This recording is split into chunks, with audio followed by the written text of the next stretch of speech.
Queridos hermanos, estamos celebrando el primer domingo del Adviento, el tiempo del Adviento, de la Cuaresma. El tiempo de la Cuaresma es un tiempo que por supuesto está relacionado con el Adviento y con la Navidad, porque Dios se hace carne y por eso comienza una vida como la nuestra, una vida que está sujeta a todo lo nuestro menos al consentir al pecado. Por eso en la liturgia nos muestra que Cristo también estuvo sujeto a la tentación. Siempre en el primer domingo de la Cuaresma se contemplan las tentaciones de Jesús en el desierto, según el Evangelio que nos toca en este año ciclo B, el Evangelio de Marcos, que es súper conciso. El tiempo de la Cuaresma es un tiempo que históricamente está ligado con el rito del bautismo. Por eso tenemos la carta de San Pedro, en la segunda lectura, que nos recuerda lo que es el bautismo. Y el bautismo hunde sus raíces en el deseo principal de Dios, que es de comunicarse con nosotros, la alianza. Por eso la primera lectura nos recuerda la alianza que Dios hace con su pueblo, con los vivientes, con los hombres, con los animales, a través del arco iris, que es el símbolo de la alianza. Después del diluvio hace alianza con todo lo creado, Dios que nos llama a compartir su creación. Y en este camino de creación nosotros tenemos que contemplar y saber claramente nuestra misión. Por eso, como les dije, si bien el texto de San Marcos es muy breve, sin embargo, allí está contenido todo lo que nosotros necesitamos saber para contemplar este misterio, este punto en la vida de Jesús. Nos dice el evangelista de San Marcos que el Espíritu lo lleva a Jesús, lo empuja a Jesús, literalmente dice. Y esto también nos hace que meditemos cómo están todos los tiempos litúrgicos incluidos, ¿no es cierto? Porque nosotros terminábamos el tiempo de la Navidad y el primer domingo durante el año celebrábamos el bautismo de Jesús. Después comenzamos los domingos sucesivos a meditar el llamado de Jesús a los apóstoles y los diversos milagros que comenzó a hacer en el inicio de su predicación.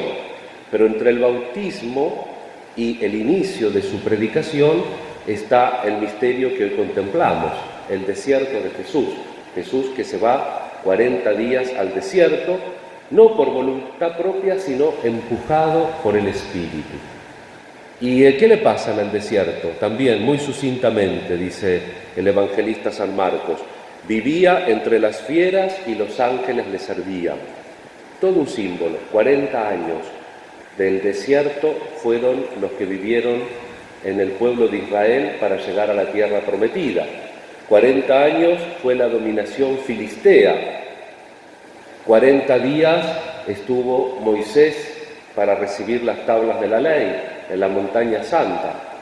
40 días también tuvo que caminar el profeta Elías para encontrarse con el Señor en el monte Horeb. Estos 40 días, estos 40 años que nos hunden en la tradición bíblica son signos de cuando el pueblo de Dios o los profetas fueron probados, fueron exigidos en su fe, se podría decir. Y Jesús, al iniciar su predicación, salir de la vida oculta e iniciar la predicación, tiene que pasar página, y entonces este tiempo, estos 40 días en el desierto, es un momento donde él tiene que preguntarse seriamente por su misión. ¿Qué clase de Mesías tiene que ser? Porque ustedes saben que esperaban el Mesías en el pueblo de Israel, y ustedes saben que esperaban más bien un Mesías político que no religioso, un Mesías que los liberase del poder dominante en ese momento de los romanos. Y Jesús tiene que elegir qué Mesías. Jesús es enviado, y el enviado ¿qué hace? Lleva un mensaje. Los sacerdotes, los bautizados, somos enviados. Y si somos enviados tenemos el mensaje del otro. Y si el mensaje es de otro, tiene que tener unas características. Yo no les puedo decir a ustedes un día una cosa y otro día otra cosa. No puedo yo pensar, bueno, voy a ver qué le digo a mi comunidad para que mi comunidad me acepte, para que le guste mi predicación. Tengo que predicar el Evangelio, porque soy enviado. Y Jesús también tiene que pensar eso. El evangelista nos dice indirectamente que esto también tiene que ver con la vida concreta, humana de Jesús, porque fíjense, los poquitos datos que nos da son 3 versículos, del 12 al 15. Y en los poquitos datos que nos da nos dice que después que Juan fue arrestado, Jesús se dirigió a Galilea. Allí proclamaba la buena noticia, invitando a la conversión. El tiempo está cumplido, conviértanse y hagan penitencia. Así como la vida de Juan, el mismo Juan deseaba que él crezca y que yo disminuya, sucede. Lo ponen preso, poco después lo van a matar. Y Jesús también comienza su predicación con mucho éxito, pero no nos olvidemos a dónde vamos. Hoy es el primer domingo de Cuaresma, pero ¿a dónde vamos? Al Viernes Santo. Y por supuesto tampoco nos olvidemos, porque la Semana Santa no termina en el Viernes Santo, sino que termina en el Domingo de la Resurrección. Pero Jesús tiene que tomarse en serio su misión.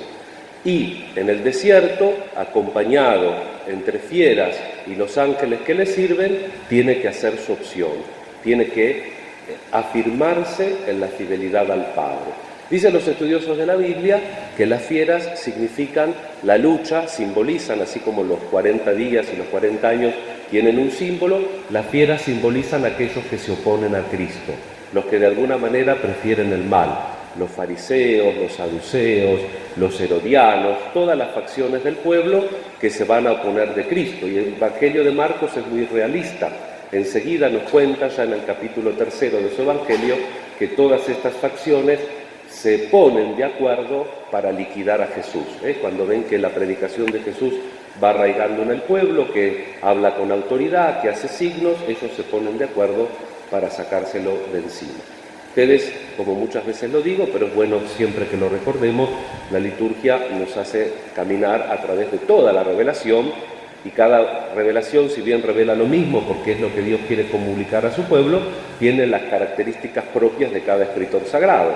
Como les dije, por tercera vez lo decimos, el Evangelio de Marcos es muy conciso, entonces nos dice que Cristo fue tentado por Satanás, pero no nos dice en qué consisten las tentaciones.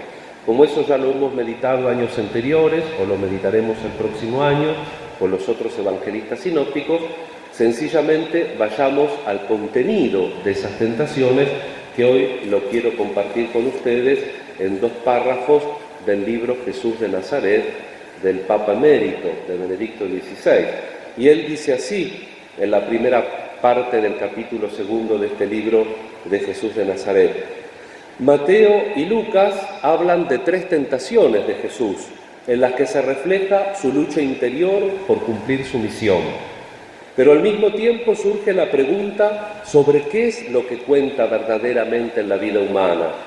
Aquí aparece claro el núcleo de toda tentación. ¿Cuál es el núcleo de toda tentación?, dice el Papa Benedicto.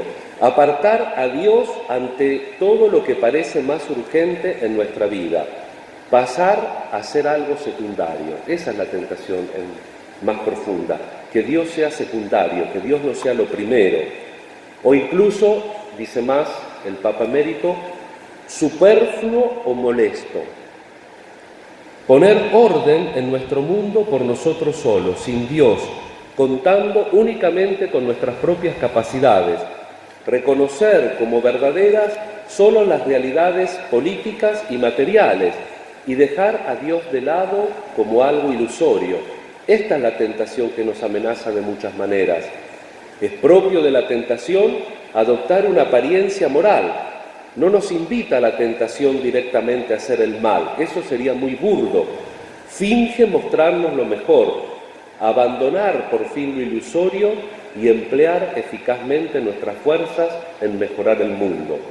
Además, se presenta con la pretensión del verdadero realismo. Lo real es lo que se constata, el poder y el pan.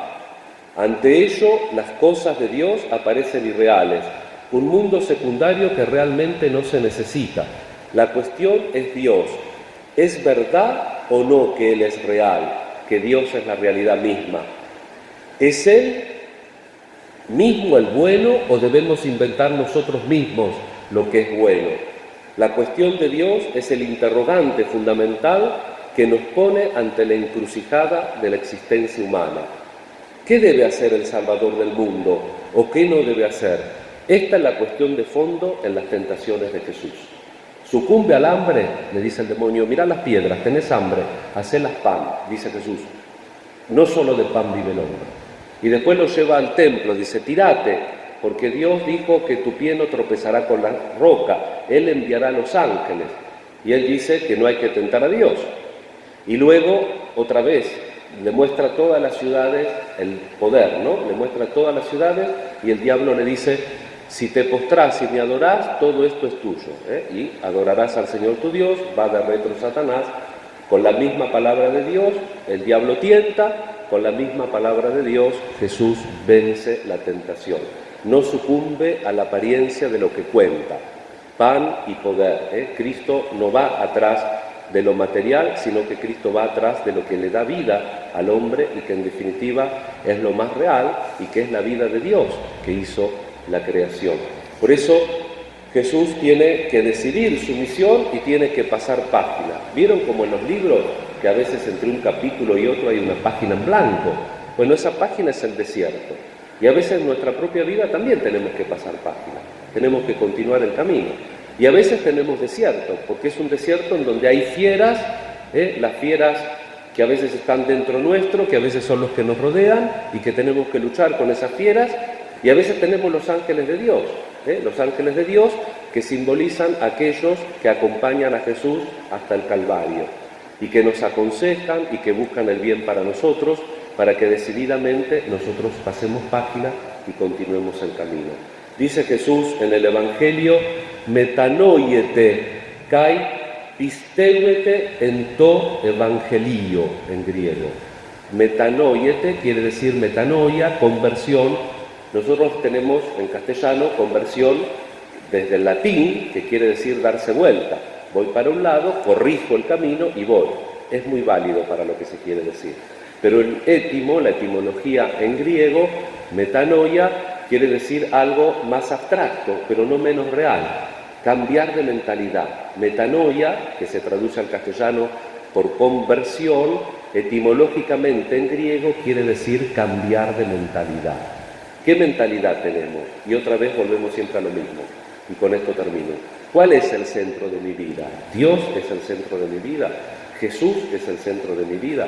En las épocas de desierto de mi vida, ¿soy capaz de descubrir que solamente Dios es el primer punto y a través de ese punto tengo que edificar todo el resto de mi vida? Bueno, tenemos la Cuaresma, tenemos la vida para hacer este camino, porque mientras hay luz, dice Jesús, podemos caminar y nosotros queremos aprovechar esa luz de Dios, especialmente en este tiempo de gracia, preparándonos para la Pascua, para que no sea una Cuaresma más. ¿Vieron como los presos que tachan en la pared un día más? Bueno, tachamos una Cuaresma más en Semana Santa. No, que no sea así, que esta sea una Cuaresma en donde pasamos página, continuamos nuestro camino, superamos algo. Cristo fue tentado, no hay problema en ser tentado, hermanos, el problema es que no tenemos que sucumbir a la tentación, podemos superar la tentación, con la ayuda de Dios, con la ayuda de los hermanos. Antiguamente, en las estaciones, que se llaman así las estaciones romanas de la Cuaresma en la liturgia, los domingos de Cuaresma comenzaban con la letanía de los santos. La misa comenzaba con la letanía de los santos. Y no estamos solos, porque todos los santos de todos los tiempos hicieron sus Cuaresmas, hicieron sus páginas en blanco de retiro, hicieron sus luchas para vencer la tentación. Así que contamos con la intercesión de los santos, especialmente de nuestra patrona Santa Inés, y también contamos, espero, con la oración de los unos con los otros, para que tengamos una muy santa y fecunda Cuaresma. Que así sea.